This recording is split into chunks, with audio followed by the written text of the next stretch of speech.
तर आता गावाकडून येताना एक बरणीभर हळद मला बघा आईनं दळून दिली आणि म्हणायला लागली ते पाण्यात हळद बीळ टाकून तसलं काय करत बसू नको. म्हटलं झाला गेला तो ट्रेंड आता. तर हळदीची बरणी बघितल्यावर मला आईची वाक्य आठवली. तर असं मस्त थंडगार असं वातावरण होतं बघा आणि एक वाटीभर हुलगे पण माझ्याकडे शिल्लक होते. तर हुलगे भाजून ते मिक्सरला फिरून की नाही त्याचं असं पीठ करून घ्यायचं आहे. खलबत्त्यात मग लाल मिरच्या, लसूण, जिरं, कोथिंबीर आणि त्याच्यातच की नाही हळद आणि मीठ पण घालायचं आहे आणि सगळं बघा ठेचून घ्यायचं.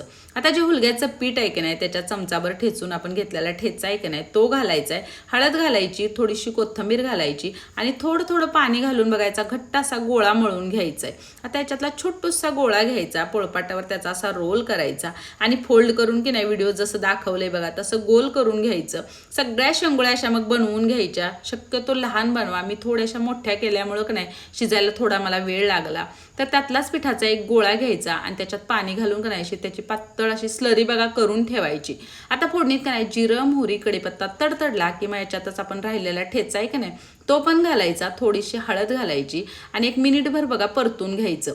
मग पाणी घालायचं. आता जी आपण स्लरी बनवून ठेवलेली की नाही पिठाची ती पण याच्यातच घालायची. त्याच्यामुळं का नाही या रश्श्याला बघा जरा दाटसरपणा येतो.